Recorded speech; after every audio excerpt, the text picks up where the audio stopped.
நல்லவர். கர்த்தருடைய பரிசுத்த நாமத்துக்கு மகிமை உண்டாவதாக. 2025 ஆகஸ்ட் மாதம் 8வது மாதத்தினுடைய வாக்குத்தத்தமாக உபாகமத்தின் புத்தகம் 28வது அதிகாரம் உபாகமம் 28 14வது வசனத்தை வாசிக்கலாம். உபாகமம் 28:14. இன்று நான் உனக்கு விதிக்கிற உன் தேவனாகிய கர்த்தரின் கட்டளைகளை கைக்கொள்ளவும் அவைகளின்படி நடக்கவும் அவைகளுக்கு செவி கொடுத்து வந்தால் கர்த்தர் உன்னை வாளாக்காமல் தலையாக்குவார், நீ கீழாகாமல் மேலாவாய். எல்லாம் கரங்கள் சொல்லாமா?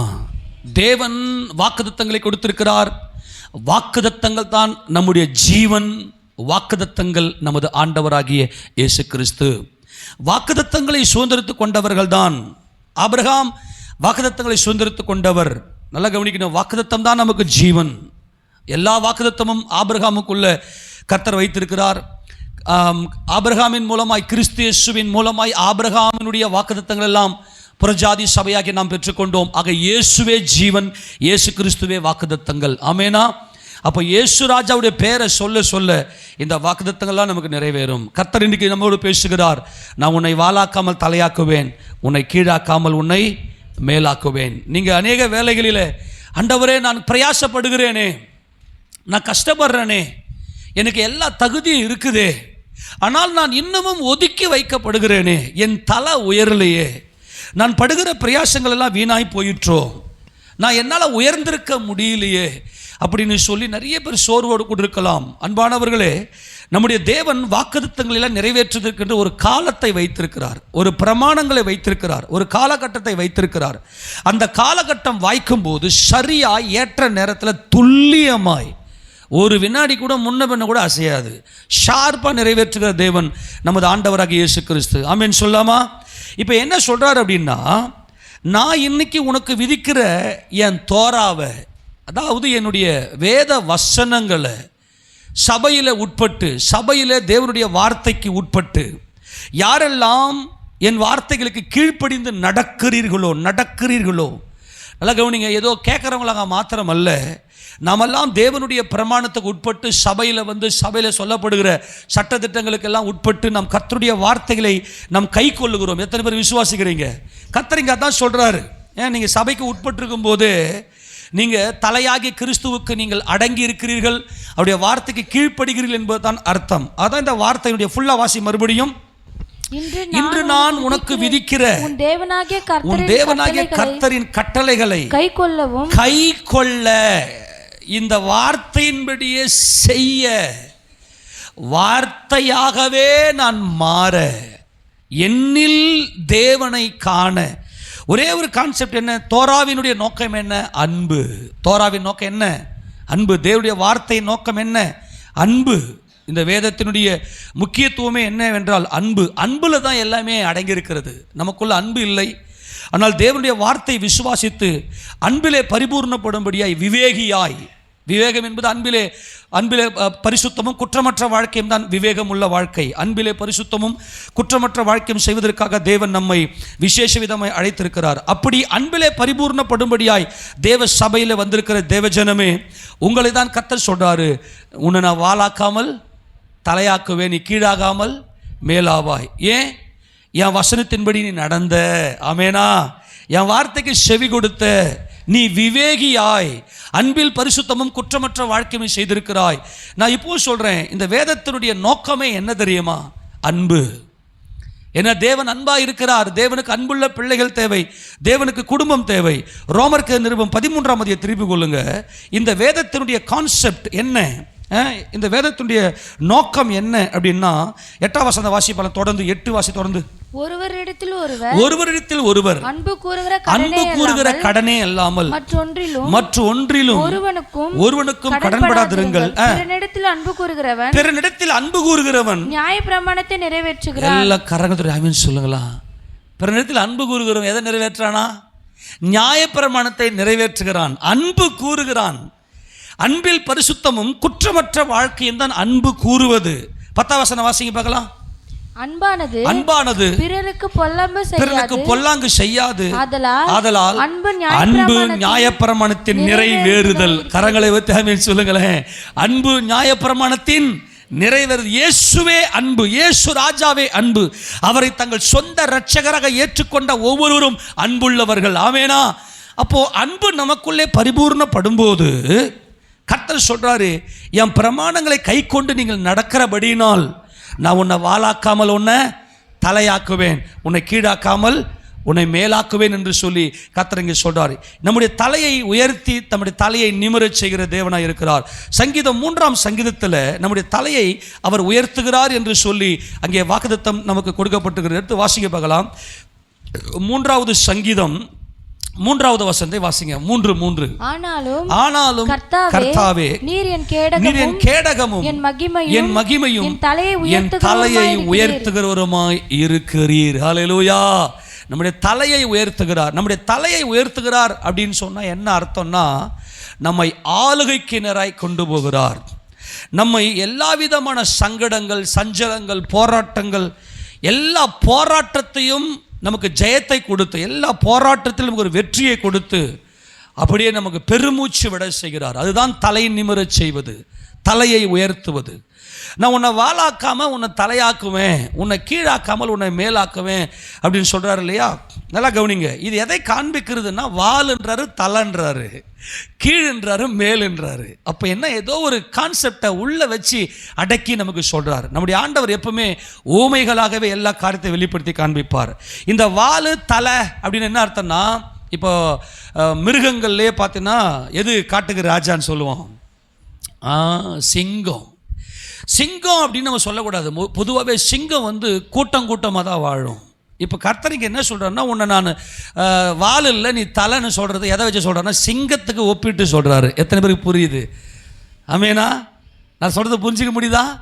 இங்கே கர்த்தர் சிங்கத்தை கம்பேர் பண்ணி, சிங்கம் வர்றா காட்டுக்கே ராஜா இந்த சிங்க கூட்டம், அந்த சிங்க கூட்டத்தில் ஒரு சிங்கம் தலை சிங்கமாக இருக்கும். ஆமேனா? ஒரு சிங்கம் தலை சிங்கமாக இருக்கும். அந்த தலை தாண்டா நீ. ஆமேனா? நீ தான் காட்டுக்கே ராஜா.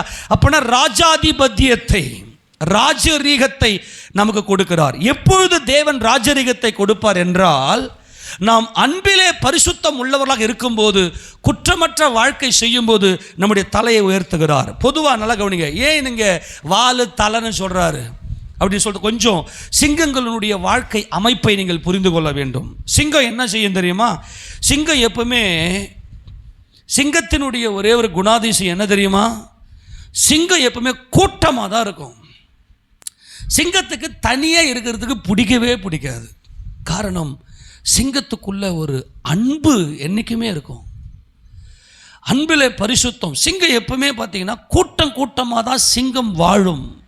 இந்த சிங்க கூட்டத்தினுடைய ஸ்பெஷாலிட்டி சொல்கிறேன், கவனிங்க. இது என்ன செய்யும் நல்லா கவனிங்க. சிங்கங்கள் கூட்டமாக, குறிப்பாக பார்த்தீங்கன்னா ஒரு சிங்க கூட்டத்தில் மினிமம் ஒரு 6-7 பெண் சிங்கம் இருக்கும். அந்த குறைஞ்சது 6-7 பெண் சிங்கத்திலேருந்து அதிகபட்சம் ஒரு 15-20 வரைக்கும் பார்த்தீங்கன்னா அந்த சிங்கத்தில் அந்த கூட்டமாக இருக்கும். சிங்கத்தால் தனியாகவே இருக்கவே முடியாது. ஏன்னா ஒரு மனுஷன் தனியாக இருந்து என்ன பிரயோஜனம்? இப்போ தேவன் நம்மை உருவாக்கின நோக்கமே என்ன தெரியுமா? அவர் தனியாக இருக்கிறார். ஆமேனா? வேற ஒரு தெய்வம் இல்லை, அவர் அன்பே உருவாக இருக்கிறார். அப்போ இந்த அன்புக்காகத்தான் இந்த சிங்க கூட்டங்களை படைத்திருக்கிறார். ஆமேனா? அப்போ தேவனுடைய அந்த அன்பை ஃபில் பண்ணுறது தான் மனிதன். அவர் தம்முடைய அன்பை பரிபூர்ணமாய் மனுக்குலத்துக்கு காண்பித்திருக்கிறார். இப்போ சிங்கத்தினுடைய குணாதிசயம் என்ன அப்படின்னா, சிங்கத்தால் தனியாக இருக்க முடியாது. ஃபஸ்ட்டு அது கூட்டமாக தான் இருக்கும். அந்த கூட்டத்தில் குறைஞ்சது 6-7 பெண் சிங்கம் இருக்கும். அதில் அந்த பெண் சிங்கங்கள் குட்டி போட்டு அந்த குட்டிகளெல்லாம் வளர்த்தெடுக்கிற அந்த தருணத்திலே இருக்கும். ரெண்டாவது, இந்த சிங்கங்கள் எப்படிப்பட்டதுன்னா ராயல்ட்டி. அதுக்குள்ளே நல்லா கவனிங்க, அன்பு தான் கூட்டத்துக்குள்ளேயே ரொம்ப அன்பாக இருக்கும். ரெண்டாவது பார்த்தீங்கன்னா ராயல்ட்டி. அதனுடைய குணாதிசயம் பார்த்தீங்கன்னா எப்பவுமே அந்த ராஜரீகம், அந்த கம்பீரம், அந்த சிங்கத்துடைய கம்பீரம் அந்த சிங்கத்துக்குள்ள, அந்த சிங்க கூட்டத்துக்குள்ள, சிங்கங்களுக்குள்ளே இருக்கும். என்ன அப்படின்னா, நாங்கள் எப்பவுமே அரண்மனையில் தான் வாழணும். நான் ராஜா. அரண்மனையில் இருக்கக்கூடிய ராஜாவுடைய அனுமதி இல்லாமல் ஒருத்தனும் ராஜா அரண்மனைக்குள்ளே வர முடியாது. உண்மையா இல்லையா? ஆமேனா? இப்போது இந்த சிங்கங்களுக்கு என்னென்னா, இந்த சிங்கங்கள் வந்து ஒரு எல்லையை வந்து வரையறுத்து கொள்ளும். சிங்கங்கள் வந்து ஒரு எல்லையை வரையறுத்து கொள்ளும். அந்த எல்லைக்குள்ள எந்த ஒரு மிருகமும், அது துஷ்ட மிருகமாக இருக்கட்டும், ஒரு சாதாரண மிருகமாக இருக்கட்டும், எதுவுமே அதனுடைய எல்லைக்குள்ளே என்ட்ராகக்கூடாது. எந்த ஒரு டிஸ்டர்பன்ஸ் இருக்கக்கூடாது. இது சிங்கங்களுடைய மனநிலை. ஆராய்ச்சியாளர்கள் சொல்கிறாங்க, சிங்கங்களுக்கு 2. இதுதான் நம்முடைய குடும்பம். ஆமேனா? நம்முடைய குடும்பம் எப்படிப்பட்டதுன்னா, அன்புதான் குடும்பம். நம்ம குடும்பத்தில் கணவன், மனைவி, பிள்ளைகள், பெற்றோர், மாமனார், மாமியார், தாய், தகப்பன் எல்லாம் ஒன்று சேர்ந்து வாழ்கிற அந்த குரூப். நமக்குள்ள அந்த அன்பில் பரிசுத்தம். அடுத்தது குற்றமற்ற வாழ்க்கை, எல்லாருக்கும் நன்மை செய்கிற அந்த ராஜரீகம்.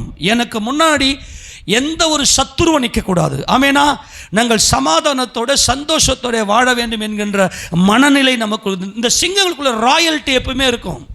அதுக்கு என்ன தேவை அப்படின்னா, நல்லா கவனிக்கணும். இந்த சிங்கங்கள் என்ன பண்ண, பொதுவாகவே இந்த சிங்க கூட்டத்தில் பார்த்தீங்கன்னா அதில் ஆண் சிங்கங்கள் எல்லாமே இருந்தாலும் கூட பெண் சிங்கம் தான் அதிகமாக போய் வேட்டைக்கு போகும். பெண் சிங்கம் தான் அதிகமாக வேட்டைக்கு போகும். இப்போது இவங்களுக்கு இந்த குடும்பத்தை, சிங்க குடும்பத்தை பாதுகாத்து பராமரிக்கிறதுக்கு ஒரு பால சிங்கம் தேவை.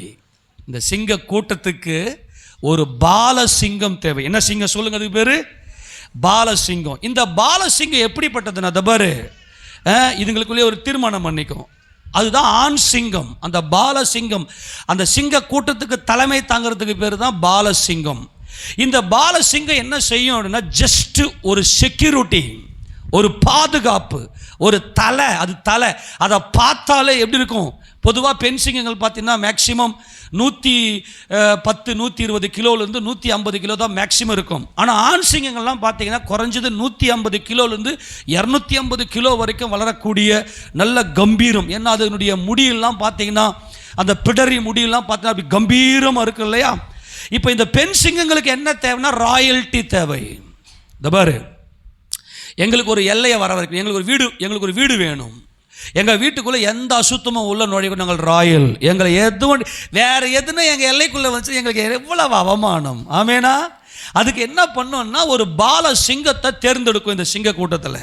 அது என்ன பண்ணணும்னா, 2 சிங்கங்களுக்கு சண்டை, யுத்தம் நடக்கும். 2 சிங்கங்களுக்கு யுத்தம் நடந்து எந்த சிங்கம் ஜெயிக்குதோ அந்த சிங்கம் தான் இந்த சிங்க கூட்டத்துக்கு பாலசிங்கம். ஆமேனா? என்ன சிங்கம்? பாலசிங்கம். பொதுவாகவே பெண் சிங்கங்கள் தான் போயிட்டு வேட்டையாடி கொண்டு வந்து இந்த பாலசிங்கத்துக்கு கொடுக்கும். அவர் தான் சும்மா கம்பீரமாக இருக்கும். எல்லா சிங்கத்துக்கும் இவர் தான் ராஜா. ஆமேனா? அந்த முழு காட்டுக்கும் இந்த சிங்க கூட்டம் தான் ராஜா.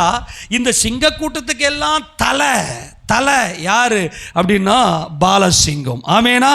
இந்த பாலசிங்கம் போகும்போது முன்னாடி தலை போகும். இந்த வாளுக்கு பின்னாடி தான் எல்லா சிங்க கூட்டங்களும் இருக்கும். ஆமேனா? அந்த குடும்பமே இந்த வாளுக்கு பின்னாடி தான் இருக்கும். இந்த தலை முன்னாடி போய் நிற்கும். ஆமேனா? சரி, கவனிங்க. இப்போ இந்த பெண் சிங்கங்கள்லாம் போயிட்டு வேட்டையாடிக்கின்னு வரும். பாலசிங்கம் உட்காந்து ராஜா சோறு துண்ணுவார். என்ன சோறு துண்ணுவார்? டேய், இவன் ராஜா சோறு துண்ணுறான்டா சொல்லுவாங்களா? சொல்ல மாட்டாங்களா? ஆமேனா? இவனுக்கு என்னப்பா ராஜா சோறு? புரிஞ்சுது போச்சா? பொம்பளைங்கள்லாம் வேலைக்கு போயிட்டு, இந்த பெண் சிங்கங்கள்லாம் வேலைக்கு போயிட்டு, ஆமேனா? புரியுதா இல்லையா? இது சிங்க கூட்டம். ஆமேனா? அப்படி வச்சுங்க. இந்த பெண் சிங்கங்கள்லாம் நல்லா வேலைக்கு போயிட்டு வீட்டில் உட்காந்து ராஜா சோறு துண்ணுவார் இல்லையா? அவருக்கு ஒரு பொறுப்பு இருக்குது. நல்லா கவனிங்க. இப்போ இவர் என்ன செய்வார் அப்படின்னா, மேலே ஏறி, இப்போ ஒரு கெவி இருக்கும் அல்லது ஒரு பாறை இருக்கும், அந்த பாறைக்கு மேலே ஏறி ஒரு கர்ஜனை. இந்த பாலசிங்கம், அதாவது சிங்க கூட்டத்துடைய தலை பாலசிங்கம், அவர் தான் முன்னாடி தலையை தூக்கின்னு போவார், பின்னாடி இந்த குடும்பமே போவோம். இவர் வால் இல்லை, இவர் தலை. ஆமேன்? நீ பாலசிங்கம், உனக்கு ராஜா சோறு. ஆமேன்? ஏதாவது கிரிட்டிக்கலான ஒரு ஸ்டேஜ் வரும். ஒரு கிரிட்டிக்கலான ஒரு மிருகத்தை போய் அடித்து வேட்டையாடும் போது அப்போ என்ன நடக்கும் அப்படின்னா, நல்லா கவனிங்க, அந்த நேரத்தில் தான் பாலசிங்கம் போயிட்டு அந்த இரையை அடித்து பிடிச்சி கொஞ்சம் கிரிட்டிக்கலான அந்த மிருகத்தை பிடிக்கும் போது பாலசிங்கம் அடித்து, ஆக மொத்தத்தில் எப்போதுமே கம்பீரம் இருக்கும். அப்போ தான் இவர் பாலசிங்கம் போயிட்டு வேட்டையெல்லாம் ஆடுவார். அப்போது இந்த பாலசிங்கமாக வரணும்னா நல்ல பலன் இருக்க வேண்டும். ஆமேனா? இவர் என்ன செய்வார்னா, இந்த பாலசிங்கம் எழுந்து அந்த ராயல்ட்டியை ப்ரூவ் பண்ணுவார். எப்படி? அந்த கெபிக்கு மேலே நின்று அல்லது ஒரு பாறை மேலே ஏறி நின்று ஒரே ஒரு கர்ஜனை, அந்த ஒரு கர்ஜனை பார்த்தீங்கன்னா ஏறக்குறைய ஆராய்ச்சியாளர் சொல்கிறாங்க 8 கிலோமீட்டருக்கு அந்த சத்தம் கேட்கும். அந்த சத்தத்தை கேட்டதுமே எல்லா மிருகங்களும் அந்த எல்லையை விட்டே ஓடும். அல்லேலூயா, நாங்கள் ராயல். ஆமேனா. எங்களுக்கு விரோதமாக இருக்கக்கூடிய எல்லா துஷ்டத்தனங்கள், எங்களுக்கு விரோதமாக வரக்கூடிய எல்லா அந்தகாரங்களும் எங்கள் எல்லையில் வராது. ஆமேனா. இப்போ இவர் தான் மேலே, இவர் கீழே இல்லை. மீதி இருக்கிற எல்லா குடும்பமும் கீழே படுத்துன்னு இருக்கோம். ஆமேனா. எல்லாம் கீழே படுத்துன்னு இருக்கோம். இவர் மேலே, நீ கீழாகாமல் நீ மேலாவாய். புரிஞ்சு போச்சா? இவர் என்ன செய்வார்னா அந்த பாரமல்னு ஒரு கர்ஜனை பண்ணாரு பாருங்க. பண்ணதுமே அந்த சரௌண்டிங் ஃபுல்லாக ஒரு பாதுகாப்பு. ஒரு எறும்பு கூட உள்ளே வர முடியாது. ஆமேனா. ஒரு குருவி காக்கா கூட இந்த எல்லைக்குள்ளே வர முடியாது. காரணம், அப்படி நிம்மதியாக பார்த்துக்கின்னு தூங்கும். இந்த 8வது மாதத்தில் ஆமேன் 8 கிலோமீட்டருக்கு கர்ஜிக்குது. அல்லேலூயா. இந்த 8வது மாதத்தில் கர்த்தர் சொல்லுகிறார், கர்த்தர் உன்னை வாலாக்காமல் தலையாக்குவார், நீ கீழாகாமல் மேலாவாய். ஆண்டவரே, என் குடும்பத்துக்காகத்தானே நான் கஷ்டப்படுறேன், நான் போராடி கொண்டிருக்கிறேன். இப்போ ஒரு வேளை நீங்கள் எல்லா விதத்திலும் போராடி கொண்டு உங்கள் குடும்பத்துக்காக நீங்கள் கஷ்டப்பட்டு எல்லா விதத்திலும் இந்த அன்பில் பரிசுத்தமும் குற்றமற்ற வாழ்க்கையும் ஒரே குரூப்பாக என் குடும்பத்துக்காகத்தான் கஷ்டப்படுறேன், ஆனால் என்னை எல்லாரும் வெறுத்து ஒதுக்குறாங்க. ஆண்டவரே, என் கஷ்டத்தை யாரும் புரிஞ்சிக்க மாட்டேங்கிறாங்க. என்ன இந்த பாலசிங்கம் ஆகணும்னா இன்னொரு சிங்கத்தை கூட சண்டை போடணும். ஒருவேளை அந்த சிங்க கூட்டத்திலேயே குட்டி போட்டு பாலசிங்கம் எதுனா ஒன்று அப்படி கொஞ்சம் ஒரு ஆண் சிங்கம் கொஞ்சம் வளர ஆரம்பிச்சதுன்னா இந்த 2 சிங்கத்துக்கு சண்டை நடக்கும். வெறுத்து தள்ளப்படக்கூடிய ஒரு கண்டிஷனுக்குள்ளே வரும். அதில் எந்த சிங்கம் ஜெயிக்குதோ அந்த சிங்கம் தான் பாலசிங்கம். ஒருவேளை தோக்கிற சிங்கத்தை அந்த கூட்டத்தை விட்டு அனுப்பிச்சிடுவாங்க. ஆமேனா. அது போய் இன்னொரு கூட்டத்தில் போய் சேர்ந்துக்கும். ஆக இதுதான் இந்த சிங்கங்களுடைய வாழ்க்கையினுடைய அமைப்பு. அன்பில் பரிசுத்தமும் குற்றமற்ற வாழ்க்கையும் தான் இந்த சிங்கங்களின் வாழ்க்கை. இப்போ ஒருவேளை இந்த அன்பில் பரிசுத்தம் எப்போ வருதுன்னு நம்ம பார்த்தோம். நியாயப்பிரமாணத்தை கை கொண்டாலே நீ அன்பில் பரிசுத்தம். ஆமேனா. உன் குடும்பத்துக்காகத்தான், உனக்காகத்தான் இல்லையா? என் குடும்பம் நல்லா இருக்கணும், என் குடும்பத்துக்குள்ளே எந்த ஒரு போராட்டமும் பிரச்சனை வரக்கூடாது. நாங்கள் அந்த ஒரு கம்பீரம், அந்த ராஜ கம்பீரம் அது இருக்க வேண்டும். நமது ஆண்டவராக இயேசு கிறிஸ்து அவர் ராஜாதி ராஜாவாய், அவர் அன்பில் பரிசுத்தம் உடையவராய் தம்முடைய சபைக்காக தம்முடைய ஜீவனையே கொடுத்து தம்முடைய சபையை ராஜரீகத்துக்காக, ஆமேனா, ராஜரீகத்துக்காக அழைத்திருக்கிறார். இதோ புஸ்தகத்தை வாங்கவும், சிங்காசனத்தில் வீற்றிருக்கிறவருடைய வலது கரத்தில் இருக்கிற புஸ்தகத்தை வாங்கவும், அதன் 7 முத்திரைகளை உடைக்கிறதுக்கும் ஜெயங்கொண்டிருக்கிறது யார் என்கின்ற ஒரு சத்தம் வந்தபோது யாருமே இல்லை. மேலே வானத்திலும் கீழே பூமியின் கீழே தண்ணீரிலும் ஒருத்தரும் இல்லைன்னு சொல்லும் போது அப்போஸ்தலனாகிய யோவான் அழுதார். ஐயோ, இந்த புஸ்தகத்தை வாங்கவும் அதனுடைய முத்திரைகளை உடைக்கிறதுக்கு ஜெயங்கொண்டதுக்கு யாருமே இல்லைன்னு அழுத போது மூப்பர்களில் ஒருவன் சொல்றான், இதோ நீ அழாதே யோவான், நீ அழாதே, இதோ யூதா கோத்திரத்து சிங்கமும். கையை தட்டி மகிமை செலுத்துவோமா? அவர் தலை உயர்த்தப்பட்டவர், அவர் என்னென்னைக்கும் அவர் தலைதான், அவர் வாழல்ல, அவர்தான் தலை. அல்லேலூயா. இதோ யூதா கோத்திரத்து சிங்கமும் தாவீதின் வேறுமானவர், அந்த புத்தகத்தை வாங்கவும் அதன் முத்திரைகளை உடைக்கிறதுக்கும் அவர் ஜெயங்கொண்டிருக்கிறார். ஆமேன். இந்த சிங்கம் யாருன்னா அற்பமாய் தள்ளப்பட்டவர், மனுஷரால் ஆகாதென்று தள்ளப்பட்டவர். ஆமேனா. அன்பான தேவஜனமே, நீ வாள் போல காணப்படலாம், நீ போராடலாம், இன்னொரு சிங்கத்தோடு போராடலாம். உலகத்தால் ஆகாதென்று தள்ளப்பட்ட கல் இந்த தள்ளப்பட்ட இந்த கல்லு தான் தேவனாகிய கர்த்தரால் உயர்த்தப்பட்டார். அது எல்லாருடைய கண்களுக்கும் ஆச்சரியமா இருக்கிறது. ஒருவேளை இன்றைக்கு எல்லாரும் இன்னைக்கு உன்னை வாள் மாதிரி தள்ளலாம், உன் குடும்பத்தில் தள்ளலாம், உன் சொந்த பந்தங்கள் மத்தியில் தள்ளலாம், அல்லது இந்த ஊர் மத்தியில் தள்ளப்படலாம். ஆனால் அன்பே உருவாய் இருக்கிற இயேசு கிறிஸ்துவை இரட்சகராய் ஏற்றுக்கொண்டிருக்கிற உங்களை வாளாக்காமல் அவர் தலையாக்குவார். ஆமேனாம். அங்கே நம்ம நல்லா பார்க்கலாம். இதோ யூதா கோத்திரத்து சிங்கமும் தாவீதின் வேறுமானவர், புத்தகத்தை வாங்கும் அதன் முத்திரைகளுக்கு ஜெயங்கொண்ட சொன்னதுமே அடிக்கப்பட்ட வண்ணமாய் அவர் காட்சியளிப்பார். ஆமேனா. அந்த அடிக்கப்பட்ட வண்ணமாய் இருக்கிற ஆட்டுக்குட்டித்தனம், இந்த சிங்கத்துக்குள்ள ஆட்டுக்குட்டித்தனம் இருக்கிறது தெரியுமா? என் குடும்பம், நாங்கள் எப்பவுமே என் பிள்ளை, என் மனைவி, என் கணவன், என் குடும்பத்தார், என் சகோதரர்கள், என் சகோதரிகள், அந்த குரூப்பில் தான் நம்ம வாழ்ந்து கொண்டிருப்போம். ஆமேனா. இதுதான் நமக்குள்ளே இருக்கிறது. அந்த வசந்த வாசிங்க பார்க்கலாம். வெளிப்படுத்தின விசேஷம் 5ஆம் அதிகாரம். நமக்கு நேரம் இல்லாததுனால அந்த 2 வசனம் மாத்திரம் வாசிங்க பார்க்கலாம். 5வது அதிகாரத்தில் 5ஆம் வசனம் வாசி பார்க்கலாம். அப்பொழுது மூப்பர்களில் ஒருவன் என்னை நோக்கி, நீ அழ வேண்டாம், இதோ யூதா கோத்திரத்து சிங்கமும் தாவீதின் வேறுமானவர் புத்தகத்தை திறக்கவும் அதன் 7 முத்திரைகளையும் உடைக்கவும் ஜெயங்கொண்டிருக்கிறார். அல்லேலூயா. நீ பால சிங்கமா ஆகணும்னா ஜெயங்கொள்ளணும். ஆமெனா. போராட்டம் இருக்கிறது. உன் குடும்பத்துக்கு நீ தான் தலையா நிற்கணும்னா நீ சொல்றத தான் எல்லாரும் கேட்கணும். தலை சொல்றதான் எல்லாம் கேட்கணும். ஆமெனா. தலை சொல்றத எல்லாம் கேட்கணும். அப்போ நமது ஆண்டவராகிய இயேசு கிறிஸ்து தான் அந்த சிங்கம், அந்த தலை. அவர்தான் என்றென்றைக்கு மேலாக நின்று கர்ஜிக்கிறவர். ஆமெனா. அப்பொழுது இதோ அடிக்கப்பட்ட வண்ணமா இருக்கிற ஒரு ஆட்டுக்குட்டி. ஆமென். அவருக்குள்ள அந்த சிங்கத்துக்குள்ள ஒரு ஆட்டுக்குட்டித்தனம்.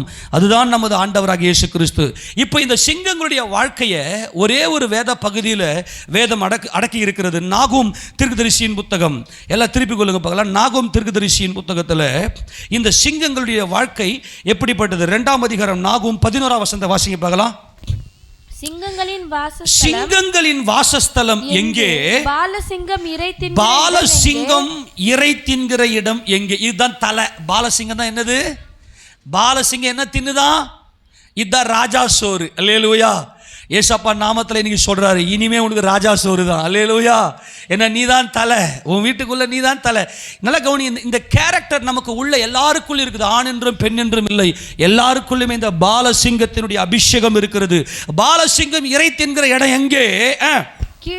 கிழசிங்கமாகிய சிங்கமும் சிங்க குட்டிகளும் பயப்படுத்துவார் இல்லாமல் சஞ்சரிக்கிற ஸ்தானம் எங்கே? சிங்கம் தன் குட்டிகளுக்கு இது பாலசிங்கம். இப்போ பயங்கரமான கிரிட்டிக்கலான ஸ்டேஜில் இந்த பாலசிங்கம் போயிட்டு துஷ்ட மிருகங்களை அடித்து சிங்கம் தன் குட்டிகளுக்கு தேவையானதை பீறி தன் பெண் சிங்கங்களுக்கு வேண்டியதை தொண்டையை பிடித்து கொன்று இறைகளினால் தன் கெபிகளையும் பீறி போட்டவைகளினால் தன் தாபரங்களையும் நிரப்பிற்று. அல்லேலூயா. இந்த பாலசிங்கம் தான் எல்லாமே.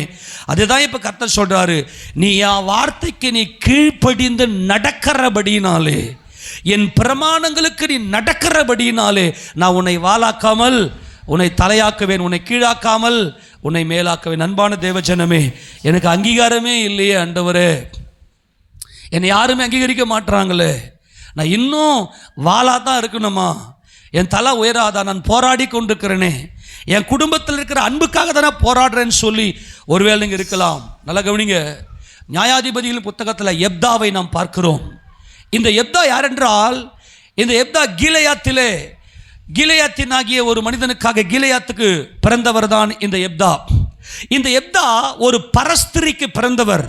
ஆனால் வேதம் சொல்லுகிறது எப்தா மகாபராக்கிரமசாலி. எல்லாரும் ஆமென் சொல்லுங்க. இந்த எப்தா மகாபராக்கிரமசாலியா இருந்தார். ஆனால் மகாபராக்கிரமசாலியா இருந்தாலும், அவருக்குள்ளே ஒரு பராக்கிரமம் இருந்தாலும், அவர் ஒரு பரஸ்திரிக்கு, ஒரு விபச்சாரிக்கு பிறந்தவர் என்பதனால அந்த கீலேயாத்தினுடைய மற்ற பிள்ளைகள் எல்லாம் சேர்ந்து இந்த எப்தாவை போய் இந்த சிங்க கூட்டத்தில் இல்லாதபடிக்கு துரத்தி அடித்து விட்டார்கள். இந்த கீலேயாத்துக்கு இந்த மகா பராக்கிரமசாலியுடைய பராக்கிரமம் அங்கீகரிக்கப்படவில்லை. உன் குடும்பத்திலேயே உன்னை ஏதோ ஒன்று சொல்லி உன்னை துரத்துவாங்க. நீ பாலசிங்கம், உனக்குள்ள பராக்கிரமம் இருக்கிறது. அந்த பராக்கிரமத்தினுடைய நோக்கமே அன்பில் பரிசுத்தமும் குற்றமற்ற வாழ்க்கையும். அது உனக்குள்ள இருக்குது. உன் குடும்பத்துக்காகத்தான் நீ உழைக்கிற, கஷ்டப்படுற, வேதனைப்படுற, எல்லா பாரம் சுமக்கிற. ஆனால் ஒரு ஸ்டேஜ் வரை வரைக்கும் நீ அன்பிலே பரிசுத்தமும் குற்றமற்ற வாழ்க்கையும் செய்கிறாய் என்பதை கர்த்தர் பார்த்து நிரூபிக்கிற வரைக்கும் நீ புறம்பே தள்ளப்படலாம், நீ வாளாக்கப்பட்டிருக்கலாம். உன் குடும்பத்திலே உன்னை ஒதுக்கி வைப்பாங்க. ஒரு சொந்த பந்தெல்லாம் உன்னை தள்ளி வைக்கிற ஒரு நேரம் இருந்திருக்கலாம். நான் சொல்றது எத்தனை பேர் புரிஞ்சுக்க முடியுது? இவன் ஒரே ஒரு காரணம், இந்த எப்தாவுக்கு ஒரே ஒரு காரணம், நீ பரஸ்திரியின் மகன், நீ வேசிக்கு பிறந்தவன், நீ எங்கள் அப்பாவுக்கு தான் பிறந்த, ஆனால் நீ ஒரு வேசியுடைய மகன், உங்ககிட்ட வந்து நல்லா நடத்த இல்லை, நீ போடா அப்படின்னு சொல்லிட்டு இந்த எப்தாவை துரத்தி அடித்து விட்டார்கள். எப்தா என்று சொன்னால் ஹி ஓப்பன்ஸ். என் தேவன், என் கர்த்தர் திறக்கிறார், என் கர்த்தர் திறந்த வாசலை வைத்திருக்கிறார். எப்தா என்று சொன்னால் திறந்த வாசல். உன் கிரியைகளை அறிந்திருக்கிறேன், இதோ உனக்கு கொஞ்சம் பெல்லிருந்தும் என் நாமத்தை மறுதலியாமல் என் வசனத்தை கை கொண்டபடியினால், ஆமென், என் வசனத்தை கை கொண்டபடியினால் என் பிரமாணங்களை நீ கை கொண்டபடினால் உன்னை வாளாக்காமல் தலையாக்குவேன், உன்னை கீழாக்காமல் மேலாக்குவேன். அதான் கர்த்தர் பிலதெல்பியா சபைக்கு சொல்றாரு. என் வசனத்தை கை கொண்டபடினால் இதோ திறந்த வாசலை உனக்கு முன்பாக வைத்திருக்கிறேன், அதை ஒருவனும் பூட்ட மாட்டான். எப்தா, நீ மகா பராக்கிரமசாலி, உனக்குள்ளே பராக்கிரமம் இருக்கிறது. பலவானை முந்தி கட்டி பலவானுடைய கொள்ளை பொருளை கொள்ளையடிக்கிற பலம் உனக்குள்ளே இருக்கிறது. பரிசுத்த ஆவியானவருடைய பலம் இந்த எப்தாவுக்குள்ளே இருந்தது. நல்லா கவனிக்கணும். இப்போ கிலெயாத்தினுடைய இந்த குடிகளை அம்மோனியர்கள் வந்து ஒடுக்குகிறார்கள், அம்மோனியர் வந்து நெருக்குகிறார்கள். இவர்கள் சுகமாய் குடியிருக்க கூடாதபடிக்கு அம்மோனியர்கள் வந்து இந்த கீலேயாத்தின் குடிகளை நெருக்குகிறார்கள். கீலேயாத் என்றால், கீலேயாத் எங்க இருக்கு தெரியுமா? யோர்தானுக்கு கிழக்கு பக்கம், யோர்தானுக்கு மேற்கு பக்கம் இஸ்ரேல் அந்த தேசம் இருக்கும். யோர்தானுக்கு கிழக்கு பக்கம் தான் கீலேயாத். அங்கதான் மனாசே, காத், அப்புறம் ரூபன் கோத்திரம். ரூபன், காத், மனாசேயின் பாதி கோத்திரம், அவங்க தான் கீலேயாத்தில் குடியிருக்கிறவர்கள். அந்த கீலேயாத்தினாகிய இந்த எப்தாவை புறம்பே தள்ளிட்டாங்க. இந்த நல்ல பராக்கிரமம் இந்த எப்தாவுக்குள்ளே. இந்த பராக்கிரமம் என்றால் என்ன? அதுதான் விவேகம் உள்ள அன்பில் பரிசுத்தமும் குற்றமற்ற வாழ்க்கையும் இந்த எப்தாவுக்குள்ளே இருந்தாலும் இந்த எப்தா தலையாக வைக்கப்படாமல் அவர் வாளாக தூக்கி எறியப்பட்டார். காலம் வந்தது, நேரம் வந்தது, சரியான பொழுது வந்தது. அம்மோனியர்கள் இந்த கீலேயாத்தின் குடிகள் எல்லாம் ஒடுக்கின போது நேரா கீலேயாத்தின் குடிகள்லாம் யாரை தேடி ஓடினாங்க தெரியுமா? இந்த பால சிங்கமாகிய எப்தாவை தேடி ஓடினார்கள். ஆமேனா? யாரெல்லாம் உன்னை தூக்கி எறிந்தாங்களோ, உன் பேச்சுக்கு மதிப்பே இருக்காது, நீ சொன்னா அப்படி தூக்கி போட்டு அசட்டை பண்ணிட்டு போகிற உன் ஜனங்களுக்கு மத்தியில் உன்னை தேடி வந்து, எப்தா நீ எங்களுக்கு தலை, கையை தட்டி மகிமை செலுத்துவாமா? எப்தா நீ எனக்கு பால சிங்கம், உனக்கு ராஜா சோறு, அல்லேலூயா, நீ தான் எங்களுக்கு தலை. நீ வந்து ஒரே ஒரு கர்ஜனை, நீ வந்து கர்ஜித்தால் போதும். அப்பா எனக்காக ஜெபம் பண்ணுங்க. எத்தனை பேர் உங்களை கேட்குறாங்க? ஆமேனா? எங்களுக்காக ஜெபம் பண்ணுங்க, எங்கள் வீட்டில் பிரச்சனை, எங்களுக்கு போராட்டம்.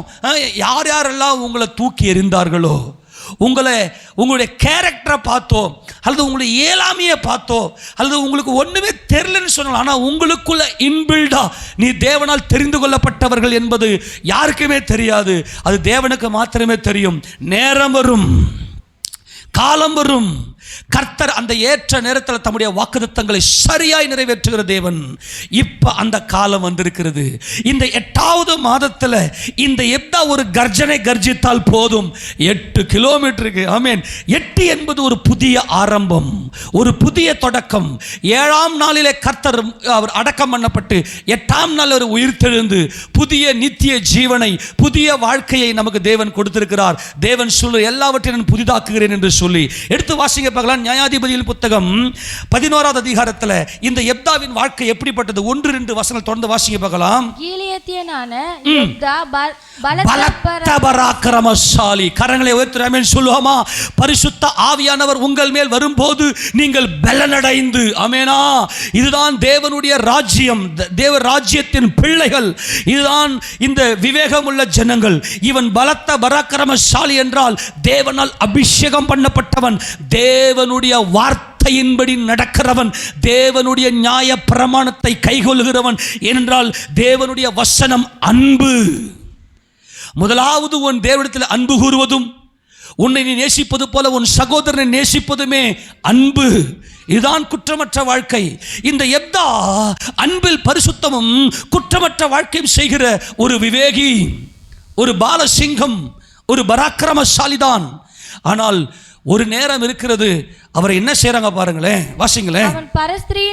அவன் பரஸ்திரியின் குமாரன் கீலேயாத் அவனை பெற்றான். கீலேயாத் என்று சொன்னால் the rocky region, மலைகளின் மண்டலம், மலைகளின் மண்டலம்.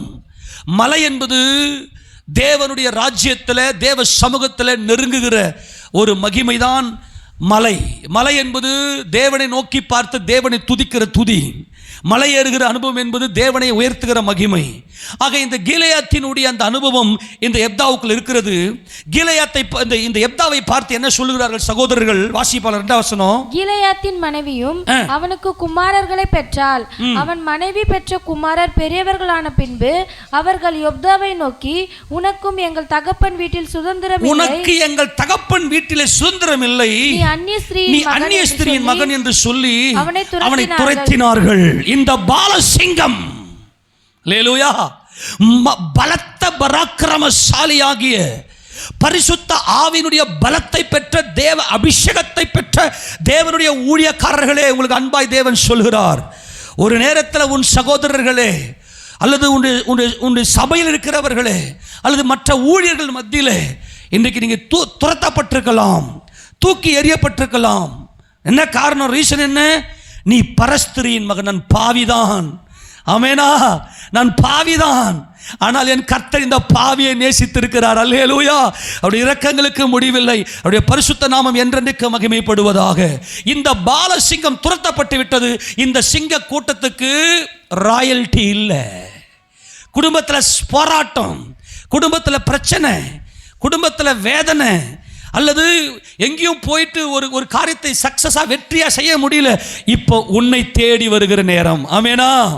இந்த பால சிங்கத்தை தேடி வருகிற நேரம். நேரம் வந்து தலை இவங்க எல்லாம் போயிட்டு இந்த கீலேயாத்தின் குடிகள் எல்லாம் என்ன பண்ண தெரியுமா? 4 வசனத்தை வாசிப்பாக்கலாம், டைம் இல்லை, வேகமாக வாசி. 4 வசனம். சில நாளைக்கு பின்பு அம்மோன் புத்திரர் இஸ்ரவேல் மேல் யுத்தம் பண்ணினார்கள். நல்லா கவனிங்க. இப்போ இந்த இவங்கெல்லாம், அதாவது கர்த்தருடைய ராஜாவின் ஜெயகம்பீரம் இவர்களுக்குள்ளே இருக்கிறது. ராஜாவின் ஜெயகம்பீரம். பிலேயாம் பார்த்து சொல்றான், யாக்கோபுக்கு விரோதமான மந்திரவாதம் இல்லை, இஸ்ரவேலுக்கு விரோதமான குறி சொல்லுதலும் இல்லை. ராஜாவின் ஜெயகம்பீரம் இவர்களுக்கு உள்ளே இருக்கிறது. காரணம், அவர் யாக்கோபிலே அக்கிரமத்தையும் இஸ்ரவேலிலே குற்றத்தையும் பார்க்கிறது இல்லை. குற்றமற்ற வாழ்க்கை இந்த இஸ்ரவேலுக்குள்ளே இருக்கிறது. அன்பில் பரிசுத்தம் இருக்கிறது. ஆனால் இந்த அம்மோனியர்கள் யுத்தம் பண்ண வருகிறார்கள். என்ன நடக்கிறது? ராஜாவின் ஜெயகம்பீரம் எங்களுக்குள்ள இருக்குதே. இந்த சிங்க கூட்டம் காட்டுகே ராஜா இல்லையா? எங்க தலை உயர்ந்திருக்கணுமே, நாங்கள் தானே ராயல்டி, நாங்கள் இங்கே தாழ்ந்து போறோமே. இப்பதான் தெரிஞ்சது இந்த பால சிங்கத்தினுடைய வேல்யூ. இவ்வளவு காலம் வாளா இருந்தார், தூக்கி எறியப்பட்டிருந்தார் இந்த பாலசிங்கம், இந்த பலத்த பராக்கிரமசாலி. இப்ப கீலேயாத்தின் குடிகள் எல்லாரும் நேரா யார்கிட்ட போறாங்க? எப்தா கிட்ட போய் 7 வசனத்தை வாசி பார்க்கலாம். அதற்கு இல்ல நான் தொடர்ந்து வாசி. 6 வசனத்தை வாசி. எப்தாவை நோக்கி நீ வந்து நாங்கள் அம்மோன் புத்திரரோடு யுத்தம் பண்ண எங்கள் சேனாதிபதியா இருக்க வேண்டும். கையை தட்டி மகிமை செலுத்துவோமா? எல்லாம் கரங்களை தட்டி, வாப்பா பாலசிங்கமே, நீ ஒரு கர்ஜனை. பாலசிங்கமே, உன் ஜெபம் எனக்கு தேவை. துரத்தி அடிக்கப்பட்ட இந்த பாலசிங்கம் வாளாக்காமல் தலையாக்கிற மகிமைக்குள்ள வருகிறது. அதற்கு எப்தா கீலேயாத்தின் மூப்பரை பார்த்து, நீங்கள் அல்லவா என்னை பகைத்து என் தகப்பன் வீட்டிலிருந்து என்னை துரத்தினவர்கள், இப்பொழுது உங்களுக்கு ஆபத்து நேருகிற சமயத்தில் நீங்கள் என்னிடத்தில் ஏன் வருகிறீர்கள்? எல்லாரும் சொல்லாமா? நீ தானப்பா என்னை ஒதுக்கி வச்ச, நீ தானப்பா என்ன ஆகாதவனை தள்ளி வச்ச, நீ தானப்பா உனக்கு ஒண்ணும் இல்லைன்னு சொல்லி என்னை ஒதுக்கி வச்ச, என்னை துரத்தி அடிச்சிங்க. அல்லேலூயா. எல்லாரும் ஆமென் சொல்லாமா? எந்த மனுஷங்களால நீங்க துரத்தி அடிக்கப்பட்டீங்களோ, எந்த மனுஷர்களால நீங்கள் ஆகாதுல தள்ளப்பட்டீர்களோ, எந்த மனுஷன் உங்க குறை பேசினாங்களோ, உங்களுடைய உங்க நிலைமை, நான் பரஸ்திரியின் மகன் தான், நான் பாவிதான். பாவிகளை ரட்சிக்க கிறிஸ்து இயேசு இந்த உலகத்துக்கு வந்தார் என்ற வார்த்தை உண்மையும் எல்லா அங்கீகரிப்புக்கும் பாத்திரமானது. அவர்களில் பிரதான பாவினான், நான் பாவிதான். என் கேரக்டர் சரியில்லை தான், நான் பலவீனனா இருந்தேன். ஆனால் என்னை பார்த்து, என் குறைய பார்த்து என்னை தள்ளி வச்சிங்கல்ல, இப்ப மட்டும் வந்து சேனாதிபதியா தலையா வந்து நில்லு. இவங்க சொல்லுவாங்க பாருங்க, தலை. ஆமெனா? தலை, நீ வால் இல்லப்பா, நீ தலை. உனக்குள்ள ராஜாவின் ஜெயகம்பீரம் இருக்கிறது. காரணம், உனக்குள்ள தேவனுடைய வெளிச்சம் இருக்கிறது. தேவனுடைய வெளிச்சம் உனக்குள்ள, தேவனுடைய அன்பின் பிரமாணம் இந்த எப்தாவுக்குள்ள இருக்குது. தொடர்ந்து வாசி 8ஆம் வசனம். அதற்கு கிலெயாத்தின் மூப்பர் எப்தாவை நோக்கி, நீ எங்களுடைய கூட வந்து அம்மோன் புத்திரோடு யுத்தம் பண்ணி கிலெயாத்தின் குடிகளாகிய எங்கள் அனைவர் தலை கையை தட்டி, எங்கள் தலையாய் நீராயிரு. அல்லேலூயா, எங்க தலை நீதாயா. அல்லேலூயா. எத்தனை புரிஞ்சு போச்சு? இனிமே நீ சொல்றது தான். நீ கர்ஜித்துனா உனக்கு முன்னாடி ஒரு சத்தம் வராது. நீ சொல்றது தான். நீ கையை அசைச்சா உனக்கு விரோதமாக அசைக்கிறது ஒருத்தனும் கிடையாது. ஆமேனா? நீ சொல்றது தான். நீ நீட்டுற செங்கோல் எங்களுக்கு தலையா வந்து இருப்பா. ஆமேனா? சில கணவன்மார்களை பொண்டாட்டிங்க மதிக்கவே மாட்டாங்க. இவருக்கு ஒன்றும் தெரியாது பையா, இனிமே நீ தான் தலை. ஆமேனா? எழுதி வச்சுக்க, இனிமே நீ தான் தலை. சில குடும்பங்களில் பெண்களுடைய ஆலோசனையே கேட்க மாட்டாங்க. உனக்கு ஒன்றும் தெரியாது, தூரப்போ. உனக்குள்ள வேத வார்த்தையின் வல்லமை உள்ள இருக்குது. உன்னை தேடி வருவார்கள். ஆமேன். நீ வாளா இருந்த காலமெல்லாம் முடிஞ்சு போச்சு. இனிமே நீ தான் என்னைக்கும் தலை. ஆமேனா? எங்களுக்கு தலையா வந்து இருப்பா. எப்தான்னு பேரை சொன்னவே அம்மோன் அதிரும். எப்தான்னு பேரை சொன்ன பெலிஸ்தீன் அதிருவான். எப்தா அப்படின்ற பேரை சொன்னாலே எல்லாம் கலங்குவார். ஏனென்றால் நீ திறந்த வாசல், நீ தேவனுடைய வாசலா இருக்கிறாய், நீ தேவனுடைய சாட்சியா இருக்கிறாய், இயேசு ராஜாவுக்கு நீ மகிமையா இருக்கிறாய். உன்னை கண்டவர்கள் இயேசுவை காண்கிறார்கள்.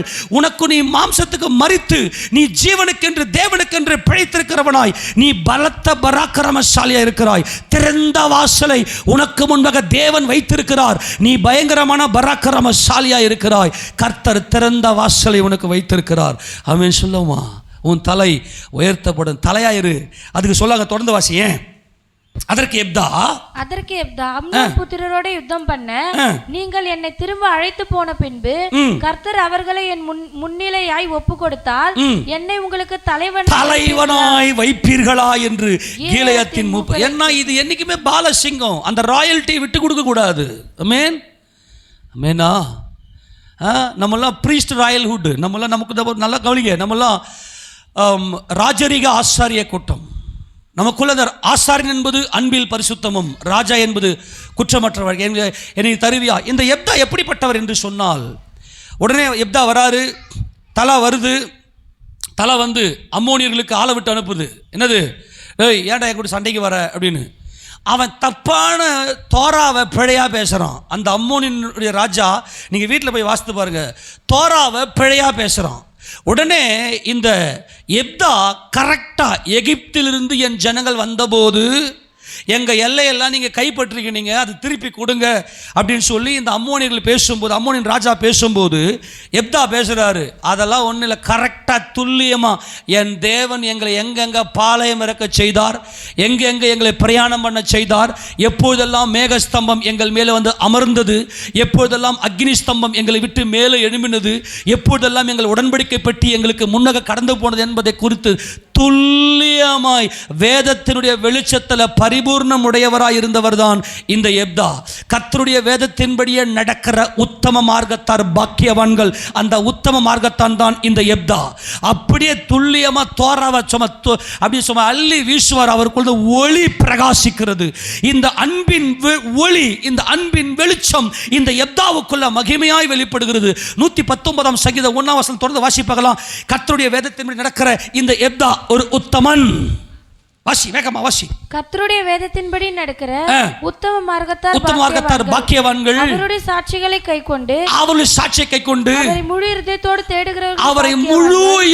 தேடுகிற இந்த எப்தா பாக்கியவான். அவர்கள் அநியாயம் செய்வதில்லை. அவங்க அநியாயம் செய்ய மாட்டாங்க. அவருடைய வழிகளில் நடக்கிறாங்க. உமது கட்டளைகளை நாங்கள் கருத்தாய் கை கொள்ளும்படி என் கட்டளைகளை கை கொள்ளுகிறவனை வாளாக்காமல் தலையாக்குவேன். அந்த பரிபூர்ணம் தான் இந்த எப்தா. வாசி முடியுமா? அதை நீர் கற்பித்தி உமது பிரமாணங்களை கை கொள்ளும்படி நடைகள் ஸ்திரப்பட்டால் நலமா இருக்கு. என் நடைகள் ஒன்றும் பிசகுவதில்லை. ஆமென். சொல்லுங்க பார்க்கலாம். இந்த எப்தா வேதத்தினுடைய வெளிச்சம் உடையவராய், அவருக்குள் இந்த தோராவின் அன்பின் வெளிச்சம் பிரகாசித்தது. உடனே அவர் ஒரு பெரிய யுத்தத்துக்கு தயாராகிறார். இப்போ நல்லா கவனிங்க. இந்த எப்தாவினுடைய ஒரு பயங்கரம் என்ன தெரியுமா? அம்மோன் புத்திரரோடு கூட யுத்தத்துக்கு புறப்படுகிறார். தேவனோட பொருத்தனை செய்கிறார். பொருத்தனை என்பது தேவனுக்கு செலுத்துகிற துதி. என் தேவனே, நான் அம்மோன் புத்திரரோடு கூட நான் யுத்தம் பண்ண போகிறேன். அந்த யுத்தத்தில் நீ எனக்கு வெற்றியை கொடுப்பீரே, ஆனால் தன்னுடைய சுய பலத்தை நம்புவதல்ல. இந்த யெப்தா ஒரு பலத்த பராக்கிரமசாலி என்பது தேவனே என் பலன், இயேசுவே என் பலன், இயேசுவே என் பலம், இயேசுவே எனக்கு எல்லாம் என்பதை அறிந்தவர்தான் இந்த யெப்தா. இப்பொழுது நான் என் ஜனங்களுக்காக யுத்தம் பண்ண போகிறேன், ஒரு பொருத்தனை செய்கிறேன். பொருத்தனை என்பது தான் தேவனை ஸ்துதிக்கிற துதி, ஸ்தோத்திரம். கர்த்தருக்கு ஸ்தோத்திரம். நம்ம சபையில் பொருத்தனை செய்கிறீர்கள். பொருத்தனை செய்கிறவர்களாம் தேவனோடு பக்கத்தில் நிற்க வச்சு கைப்பிடிச்சு உடன்படிக்கை பண்ணுவதுதான் பொருத்தனை. தெரியுமா?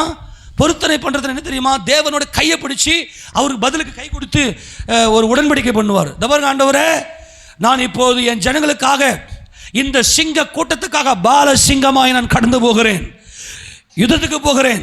இந்த யுத்தத்தில் அம்மோன் புத்திரன் என் கையில் கொடுத்தீங்கன்னா, ஐயா யெப்தா நீ என்றென்றைக்கும் வாழ்க. யெப்தா சொல்லுவார், நான் அம்மோன் புத்திரரை முறியடித்து விட்டு நான் வீட்டுக்கு திரும்பும் போது வெற்றியோட ஜெயத்தோட ராஜ கம்பீரமாய் திரும்பி வரும்போது என் வீட்டிலிருந்து புறப்பட்டு வருகிறது எதுவோ அதை என் கர்த்தருக்கு நான் பலியாக்குவேன். என்ன ஒரு ஆச்சரியம்! இந்த யெப்தாவுக்குள்ள யாக்கோபினுடைய சத்தியத்தின் அபிஷேகம் இருக்கிறது. என் கர்த்தர் என் வீட்டின் தலைவர். கையத்தட்டிய மகிமை செலுத்துவோமா? என் வீட்டின் தலைவர் என் கர்த்தர். என் வீட்டிலிருந்து வருது எதிர்பட்டு வருவது எதுவோ இந்த தலை பேசுகிறார். என் வீடு என் கர்த்தருடைய வீடு. என் வீட்டிலிருந்து புறப்பட்டு வருகிறது எதுவோ.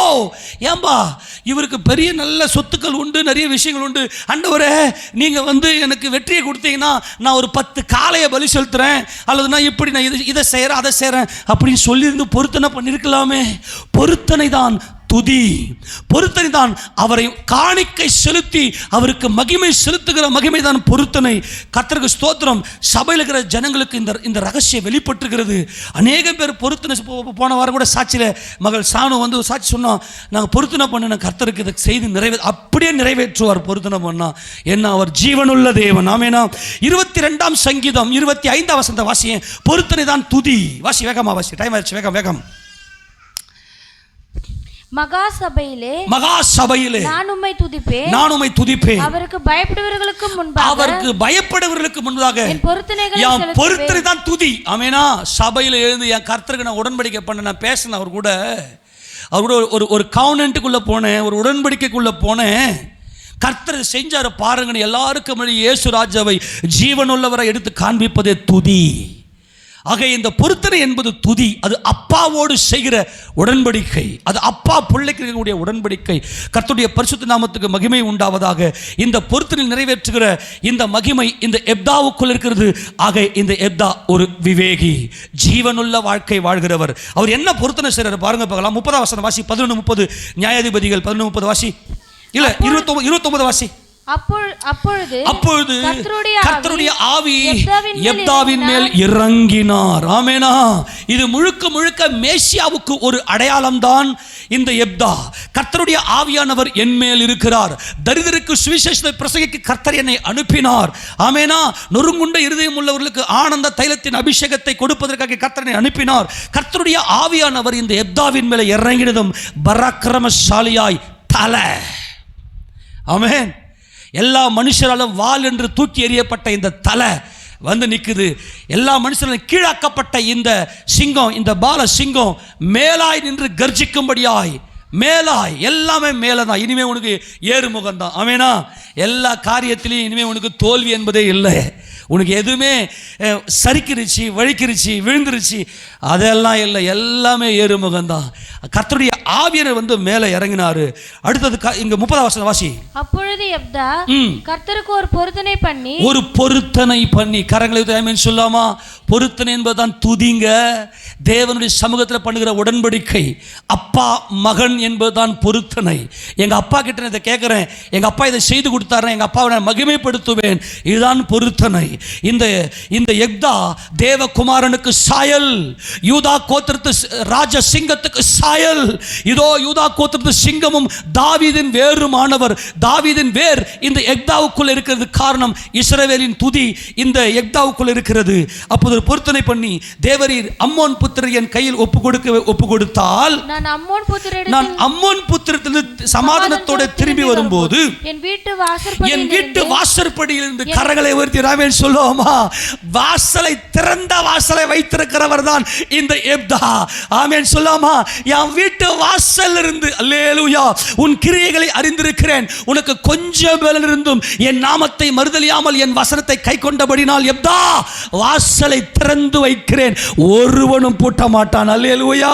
இதோ திறந்த வாசலை உனக்கு முன்பாக வைத்திருக்கிறேன், அதை ஒருவனும் பூட்ட மாட்டான். உனக்கு அடைபட்டிருக்கிற எல்லா வாசலும் உன் ஒரே கர்ஜனையில எல்லாம் ஓபன் ஆக போகிறது. கையை தட்டி மகிமை செலுத்துவோமா?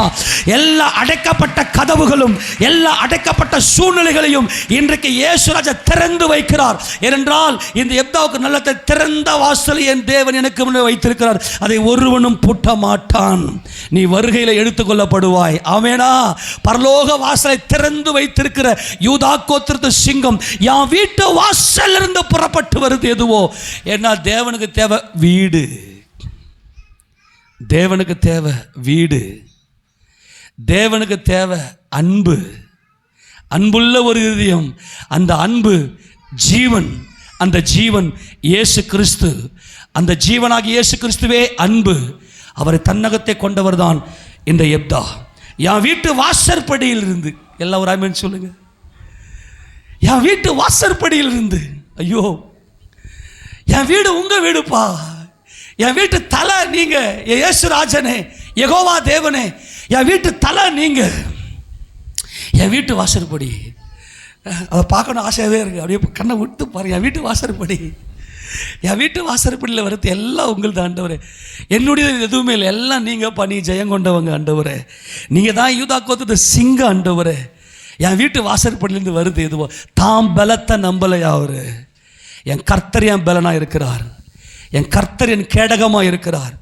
அவருக்கு முன்பதாக நான் ஒன்றுமில்லை என்று சொல்லி என் வீட்டு வாசற்படியிலிருந்து எனக்கு எதிர்கொண்டு வருவது எதுவோ அது கர்த்தருக்கு உரியதாகும். அதை சர்வாங்க தகன பலியாக பலி செலுத்துவேன். எப்பொழுதுமே ஆண்டவர்கிட்ட ஒரு உடன்படிக்கை பண்ணிட்டா, பொருத்தனை பண்ணிட்டா, அடுத்த வினாடியே அந்த காரியம் ஆரம்பிக்கும், நடக்க ஆரம்பிச்சிடும். நம்ம பொருத்தனை பிரசங்கத்தில் கர்த்தர் நம்மோட பேசினார். அந்த வசனம் ஞாபகம் இருக்கு. ஆமெனா? நீ பொருத்தனை பண்ணி, அப்பா நான் உம்மோடு வந்து உடன்படிக்கை செய்கிறேன், உங்களை நான் மகிமைப்படுத்து, இப்படிப்பட்ட காணிக்கைகளை செலுத்தி உமக்கு நான் செலுத்தி ஜனங்களுக்கு மத்தியில் உம்மை மகிமைப்படுத்துவேன், இந்த காரியத்தை நீங்கள் நடத்துங்கப்பான்னு சொல்லி நீங்கள் பொருத்தனை பண்ணும்போது, பொருத்தனை பண்ணின அடுத்த வினாடியே அந்த காரியத்தை கர்த்தர் நடத்த ஆரம்பிப்பார். காரணம், அவர் உடன்படிக்கைகளின் தேவன், அவர் அன்புள்ள தேவன், அவர் ஜீவனுள்ள தேவன். ஆமெனா? உடனே கர்த்தர் காரியத்தை நடத்துகிறார். வாசி 32. எப்தா அம்மோன் புத்திரன் மேல் யுத்தம் பண்ண அவர்களுக்கு விரோதமாய் புறப்பட்டு போனான். கர்த்தர் அவர்களை அவன் கையிலே ஒப்பு கொடுத்தார். கரங்களை தட்டி மகிமை செலுத்துவோமா? கர்த்தர் நல்லவருடைய பரிசுத்தம். ஏனென்றால் அவர் பொருத்தனைகளின் தேவன். ராஜ்யமும் வல்லமையும் மகிமையும் என்றென்றைக்கும் என் இயேசு ராஜாவுக்கே உண்டாவதாக. அவருடைய பரிசுத்த நாமம் மகிமைப்படுவதாக. அவன் அவர்களை ஆரோவேர் துவக்கி மின்னித்திற்கு போகும் திராட்சை தோட்டத்து நிலங்கள் வரைக்கும் மகா சங்காரமாய் எப்படி முறியடித்தார்? உனக்கு முன்னாடி இனி ஒரு சத்துரு எழுந்திருக்க முடியாது. மகா சங்காரத்தை, மகா பராக்கிரமசாலியாகிய பாலசிங்கமாகிய உன் தலையை உயர்த்தி வைத்து விட்டார். ஆமென் சொல்லாமா? மகா சங்காரமாய் முறியடித்து 20 பட்டணங்களை பிடித்தான். இப்படி அம்மோன் புத்திரர் இஸ்ரவேல் புத்திருக்கு முன்பாக தாழ்த்தப்பட்டார்கள். ஏன்னா இவன் தலை. ஆமெனா? எல்லாம் இவன் காலின் கீழே, எப்தாவின் காலின் கீழே. இப்போ முடிச்சிட்டு வெற்றியோட கூட அவர் வீட்டுக்கு வருகிறார். கர்த்தர் பார்த்தார், இந்த குடும்பம் முழுக்க அன்பின் குடும்பம். இந்த குடும்பம் முழுக்க, எப்தாவின் குடும்பம் முழுக்க அன்பில் பரிசுத்தமும் குற்றமற்ற வாழ்க்கையும் உள்ள விவேகமுள்ள குடும்பம், நித்திய ஜீவனில் வாழுகிற குடும்பம். அவளுடைய மகளுடைய துதி, அவளுடைய மகளுடைய நடனம் எனக்கு ரொம்ப பிடிக்கும். ஆண்டவரே, என் வீட்டிலிருந்து வர எல்லாம் இப்போ வெளியே வரும்போது அவளுடைய மகள், எப்தாவின் ஒரே மகள், அவள் நடனம் தம்பூர் எடுத்துக்கொண்டு நடனம் பண்ணி கொண்டு வருகிறாள். அவள் ஒரு கன்னிகை. ஆமென் சொல்லுங்க. இந்த யெப்தாவின் மகள் தம்புரை எடுத்துக்கொண்டு தன் தகப்பனுடைய வெற்றியை கொண்டாடும்படியாய், என் கர்த்தர் இன்றைக்கு உங்களுக்கு ஜெயத்தை கொடுத்தார், என் தேவன், என் யெகோவா தேவன், என் ஆபிரகாம், ஈசாக்கு, யாக்கோபு என்பவர்கள் தேவன், இந்த இஸ்ரவேலின் சத்தியத்தின் தேவன் என் தகப்பனுக்கு ஜெயத்தை கொடுத்தார் என்று சொல்லி யெப்தாவின் மகள் நல்ல தூங்கிக்கிட்டு இல்லை, அவள் தேவனை துதிக்கிறவள். அவளுக்குள்ள அன்பில் பரிசுத்தமும் குற்றமற்ற வாழ்க்கையும், அவளுக்குள்ள ராயல்ட்டி இருக்கு. நம்ம பிள்ளைங்கள்லாம் பார்த்தா நல்லா தூங்கும், அம்மா அங்கே நல்லா விசிறி விட்டு உட்காந்துருக்கும், தண்ட சோறுங்க. அதெல்லாம் ஆளுக செய்கிறதுக்கு தகுதியே இல்லை. 4 மணிக்கு எழுந்து துதிக்கிறான் பாரு, வீட்டில் எழுந்து கத்துறான் பாரு. 5 மணிக்கு இப்போ நம்ம கர்த்தருக்கு ஸ்தோத்திரம். நம்ம பிள்ளைங்கள்லாம் 5 மணிக்கு எழுப்பு ஓடி வந்து உட்காந்து, ஆமேனா, ஓடி உட்காந்து கர்த்தரை நல்லா கையை உயர்த்தி சபையில் ஸ்தோத்திரம் பண்ணுறாங்க. இதுதான் சிங்கக்குட்டிங்க. ஆமேன் எல்லாம் சொல்லுங்கள். 5 மணிக்கு வந்து காலையில் இங்கே ஒர்ஷிப்பில் இங்கே ப்ரைஸிங் நிற்கிறாங்களே, இந்த துதி இருக்கணும். ஏன் இயேசு ஜெயம் கொண்டிருக்கிறார், அவர் தான் யூதா கோத்திர சிங்கம்னு சொல்லி காலையில் எழுந்து துதிக்கிறாங்களே, இவர்கள் தான் கன்னிகை. இந்த கன்னிகை உத்தமி. இந்த கன்னிமை அவளுக்குள்ளே இருக்கிறது. தம்புரு வாசித்து நடனம் பண்ணுவது கன்னிமை. ரூபவதி கைத்தாளம் வீணையை கொண்டு வாசிப்பது ரூபவதி கன்னிகை. சுரமண்டலத்தை வாசிக்கிறவள் தான் உத்தமி. இந்த யெப்தாவின் மகள் ஒரு உத்தமி. இவள் பாலசிங்கம். இவளுக்குள்ள பாலசிங்கம் இருக்கிறது. மணவாளனாகிய கிறிஸ்து இயேசு யெப்தாவின் மகளை அள்ளி கொண்டார். யெப்தா அழறாரு, ஐயோ என் மகளே, நீ எனக்கு ஒரே மகள் அல்லவா, நான் என் கர்த்தருக்கு வாயை திறந்து நான் பொருத்தனை பண்ணிட்டேனே. வாயை திறந்து பொருத்தனை பண்ணிட்டா அதை நிறைவேற்றணுமே, நிறைவேற்றினா குற்றமாயிடுமே அப்படின்னு சொல்லி யெப்தா கதறாரு. அவள் சொல்றா வந்து, அப்பா நீ கர்த்தருக்கு பண்ண பொருத்தனையே, என் கன்னிமையே என் கர்த்தருக்கு நான் கொடுக்குறேன். ஆமேனா. இந்த கன்னியாஸ்திரிகள்லாம் ஒப்பு கொடுப்பாங்க இல்லையா, அது யெப்தாவின் மகளுடைய அபிஷேகம் தான். என் கன்னிமை, இந்த மாம்சத்தின் இச்சை எனக்கு வேண்டாம், இந்த மாம்சத்தின் சுகம் எனக்கு வேண்டாம், எனக்கு தேவை என் ஜீவன், மகிமையின் கர்த்தர் எனக்கு தேவை. ஆபிரகாமுக்கு தரிசனமான மகிமையின் கர்த்தர் எனக்கு தேவை, இந்த உடல் எனக்கு வேண்டாம் என்று சொல்லி இந்த யெப்தாவின் மகள் கன்னிகை, அவள் ஒரு உத்தமியாய் தன்னுடைய கன்னி பருவத்தை முழுவதும் கர்த்தருக்கென்று ஒப்பு கொடுத்து அவள் முழுவதுமாய் கர்த்தரை மகிமைப்படுத்தி ஒரு கன்னியாஸ்திரியாக வாழ்ந்தாள். அவள் உத்தமி. எனக்கு ஆச்சரியமாக இருக்கிறது இந்த யெப்தாவின் குடும்பம். ஏனென்றால் யெப்தா பாலசிங்கம். ஆமேன்னு சொல்லுங்கள். நீங்கள் வீட்டில் போய் வாசிங்க, பயங்கரமாக இருக்கும். யெப்தா அலறுவார், என் மகளே நீ அதில் வந்துட்டியேம்மா, என்ன பண்ணுறது? யெப்தாவுக்குள்ள இருக்கிற அன்பு அப்படிப்பட்டது, தேவ அன்பு. வசனத்துக்கு நடுங்குகிற நடுக்கம், திக் திக் திக் திக் திக் திக் வசனத்தை வாசிக்கும் போதெல்லாம் உள்ளத்தில் ஒரு குத்துதல், ஒரு தேவ பயம், அந்த பரிசுத்தம் யெப்தாவின் மகளுக்குள்ளே இருந்தது. அவள் தம்புரு வாசித்து நடனம் பண்ணிக்கொண்டு தன் தகப்பனோடு கூட தன் தகப்பனுக்கு ஜெயம் கொடுத்த கர்த்தரை துதிக்கிற துதி இந்த யெப்தாவின் மகளுக்குள்ளே இருந்துச்சு. எனக்கு எத்தனை பேர் இன்னைக்கு வாலிப பிள்ளைங்க யெப்தாவின் மகளை போல, அப்பா நீர் வாய் திறந்து பண்ண பொருத்தனை கர்த்தர் அங்கீகரிக்கிறார். நாம் பேசுகிற அந்த பொருத்தனை பயங்கர இம்பார்ட்டன்ட், அதை கர்த்தர் அங்கீகரிக்கிறார். என் தேவனுக்கு செலுத்துகிற பொருத்தனின்படி என்னை ஒப்புக்கொடு என்று சொல்லி அவள் சொல்லுகிற அந்த வார்த்தை பயங்கர மகிமையானது. அந்த வசந்தம் மாத்திரம் வாசிக்கலாமா? சரி வாசி, 34 வாசி முடிக்கலாம். அவள் தான் முடிஞ்சு போச்சு. யெப்தா மிஸ்பாவில் இருக்கிற தன் வீட்டுக்கு வருகிற போது இதோ அவன் குமாரத்தி தம்புரு வாசித்து நடனம் செய்து. தம்புரு வாசிக்கிறவர் யாரு? கன்னிகைகள். ஆமேனா. எப்பா நம்ம ஸ்டடியில் பார்த்தோமா இல்லையாப்பா? ஏன்பா ஒன்றுமே தெரியாத மாதிரி கும்முன்னு உட்காந்துக்கிறீங்க. கொஞ்சம் கூட ஆமேன்னு அல்லையா சொன்னீங்கன்னா உங்களுக்கு புரிஞ்சிச்சு, நமக்கு அடுத்த ஸ்டெப்புக்கு போயிடலாம். ஆமேனா இல்லையா? தம்புரு வாசிக்கிறவர் யாரு? சுரமண்டலம் வாசிக்கிறது யாரு? உத்தமி. சுரமண்டலம் தான் வருகையில் எடுத்துக்கொள்ளப்படும். இவளுக்குள்ள சுரமண்டலத்தின் அபிஷேகம் இருக்கிறதை கர்த்தர் பார்த்தார். அதான் கர்த்தர் இவளை எடுத்துக்கொண்டார். இந்த யெப்தாவின் மகளை கர்த்தர் எடுத்துக்கொண்டார். ராப்சர்.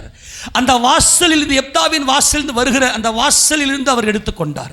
இந்த யெப்தாவின் மகள் புதிய ஏற்பாட்டு சபைக்கு அடையாளம். புதிய ஏற்பாட்டு சபை எடுத்துக்கொள்ளப்படும். ஏனென்றால் அவள் உத்தமி. அவளுக்குள்ள சுரமண்டலத்தின் துதி. அவள் ஒரு உத்தமையாக இருக்கிறாள்.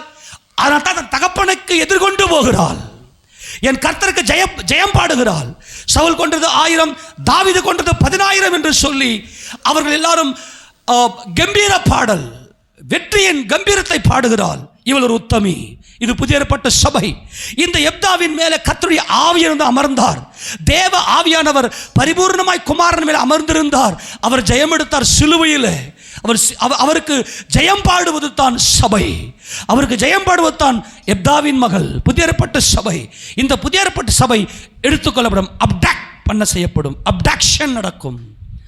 தேவன் அவரை, கிறிஸ்தவரை அப்டாக்ட் பண்ணுவார், எடுத்துக்கொள்ளுவார்.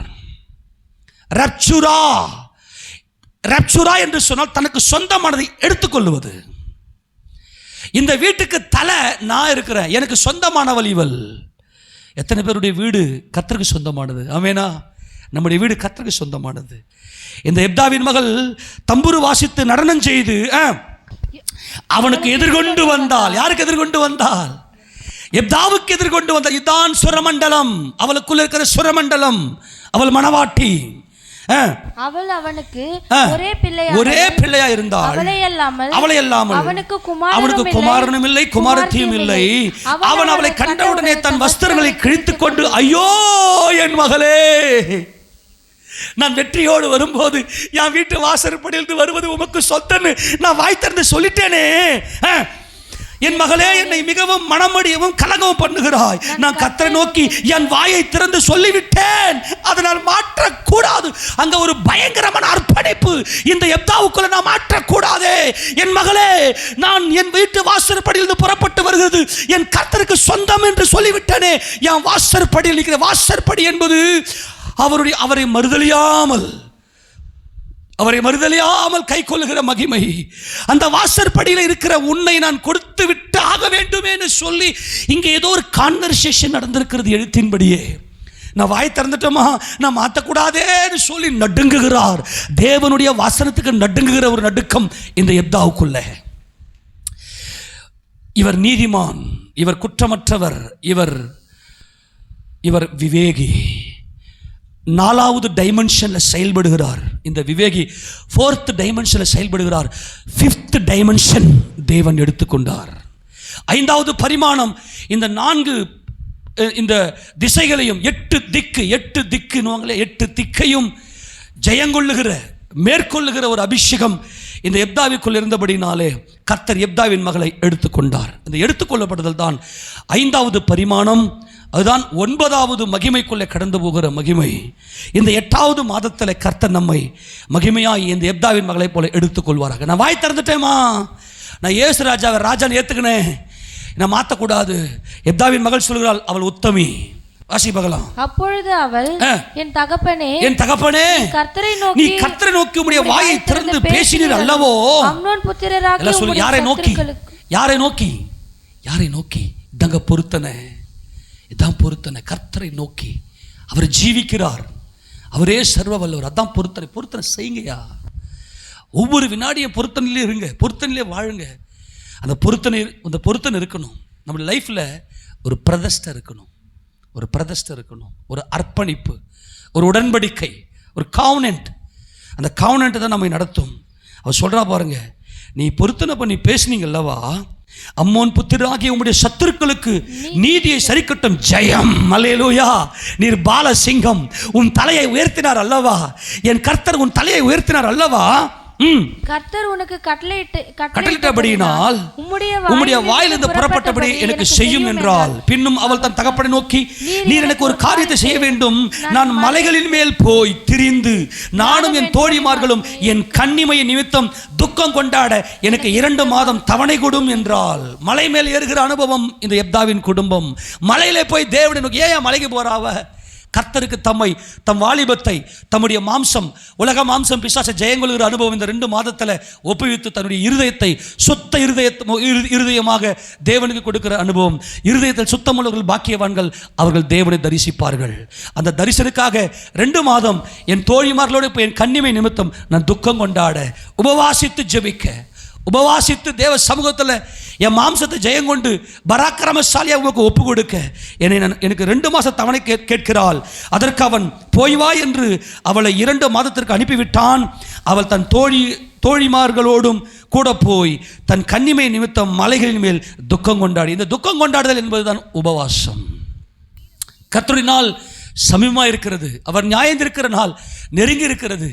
உபவாசித்து மணவாளன் தன் மணவரையை விட்டும் பால் கொடுக்கிற பிள்ளை பால் கொடுக்கறதை விட்டுட்டு வந்து தேவசபைக்கு விண்டு கடங்கடா, அவர் நீதி உள்ள நியாயாதிபதி என்று சொல்லி வேதம் சொல்லுகிறது. யோவேல் புத்தகத்தில் அவள் உபவாசித்து தேவ சமூகத்தை ஒப்பு கொடுக்க அவள் கேட்டுக்கொண்டாள். அதே போல் 2 மாதம் முடிந்த பின்பு தன் தகப்பனுக்கு திரும்பி வந்தால் அப்பொழுது அவன் பண்ணியிருந்த தன் பொருத்தின்படியே அவளுக்கு செய்தான். அவள் புருஷனை அறியாதிருந்தாள். எனக்கு வேற சுகம் எனக்கு வேண்டாம் ஆண்டவரே, உம்முடைய உயிர்த்தெழுந்த மகிமை, ஜெயங்கொண்ட உம்முடைய மகிமை, ஜெயங்கொண்ட உமக்கு என்னையே நான் மனைவியாக ஒப்புக்கொடு என்று சொல்லி மகிமையின் கர்த்தரோடு கூட அவள் ஒன்றரை கலந்து விட்டாள். அவள் ஜெயங்கொண்டு விட்டாள். உலக மாம்சம் பிசாசை ஜெயித்து மாம்சத்தின் இச்சை கண்களின் இச்சை ஜீவனத்தின் பெருமையை ஜெயங்கொண்டவளாய் அவள் கர்த்தரோடு கூட அவள் ஐக்கியமாகி ஒன்றரை கலந்து விட்டாள். ஒன்றரை, இதுதான் விவேகம் உள்ள வாழ்க்கை. ஒன்றரை கலக்கிற இந்த மகிமை எக்கால சத்தம் தொனிக்கும். அப்போது நாம் கிறிஸ்துவோடு கூட ஒன்றரை கலந்து மகிமையின் வீட்டுக்குள்ளே, பிதாவின் வீட்டுக்குள்ளே பிரவேசிப்போம். ஆமெனா? பரலோக ராஜ்யத்துக்குள்ளே போகும்போது கிறிஸ்துவோடு நாம் ஒன்றரை கலந்திருப்போம். மாம்சத்தை ஜெயங்கொண்டு கிறிஸ்துவோடு ஒன்றரை கலந்து தான் பிதாவின் வீட்டுக்குள்ளே போவோம். அப்போ இவள் ஜெயங்கொண்டவளாய் புருஷனை அறியாதிருந்தால் என்பது ஜெயங்கொண்ட ஒரு ஜீவியம்.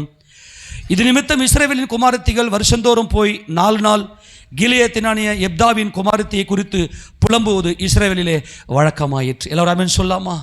இவள் புருஷனை அறியாதிருந்தால் ஏனென்றால் அந்த புருஷனை அவள் தரித்து கொண்டார். மகிமையடைந்த புருஷனாகிய கிறிஸ்துவை தரித்து கொண்டால் தேவனுக்கென்று கனி கொடுக்கும்படியாய் இந்த நியாயப்பிரமாணமாகிய இந்த மாம்ச புருஷனை கலைந்து போட்டு மகிமையின் புருஷனாகிய கிறிஸ்து இயேசுவை அவள் தரித்து கொண்டார். அந்த வசனத்தை வாசித்து நாம் முடிக்கலாம். ரோமர் நிருபம் 7வது அதிகாரம், ரோமர் நிருபம் 7வது அதிகாரத்தில் அங்கே தேவன் நமக்கு கொடுக்கிற இந்த புருஷனை, எந்த புருஷனை 4வது வசனத்தை வாசித்து முடிக்கலாம். அப்படி போல என் சகோதரரே, நீங்கள் மரித்தோர் என்ற கிறிஸ்து என்னும் வேறொரு உடையவர்களாகி தேவனுக்கென்று கனி கொடுக்கும்படி கிறிஸ்துவின் சரீரத்தினாலே நியாயப்பிரமாணத்துக்கு மரித்தவர்கள் ஆனீர்கள். ஆமெனா? நியாயப்பிரமாணத்துக்கு மரித்து தேவனுடைய குமாரனை கிறிஸ்துவோடு கூட இந்த எப்தாவின் மகள் ஒன்றரை கலந்தால் இதுதான் வாலாக்காமல் தலையாக்குகிற மகிமை. இவள் என்றென்றைக்கும் கிறிஸ்து இயேசுவோடு கூட ஆளுகை செய்கிறவள். இதுதான் புதிய ஏற்பட்ட சபை. ஆமென் சொல்லாமா? நீங்கள் இதுவரைக்கும் நீங்கள் வாளா இருந்திருக்கலாம், ஆனால் இன்று முதல் கர்த்தர் சொல்றார், நீ தலை. அல்லேலூயா! நீ இதுவரைக்கும் கீழே இருந்திருக்கலாம், இனி நீ மேலே தான் நின்று கர்ஜிப்பாய். உனக்கு முன்னாடி ஒருத்தனும் தன் நாக்கை அசைக்கவே முடியாது. இவன் சத்தமிட்டு சொன்னான், நீ என்னைக்கு தலையாக இருப்பாய். காரணம் நீ கிறிஸ்து இயேசுவை நீ மகிமையாய் நீ அணிந்து கொண்டாய். எல்லாருமே முழங்கால் படிட்டு நன்றி சொல்லி, பரலோக பரமபிதாவே, உன்னை வாலாக்காமல் தலையாக்குவே, நீ கீழாகாமல் மேலாவாய். இந்த பால சிங்கத்தை உயர்த்தி வைத்ததுக்காய் ஸ்தோத்திரம். எப்தாவின் தேவனே, நாங்கள் உம்மை மகிமைப்படுத்த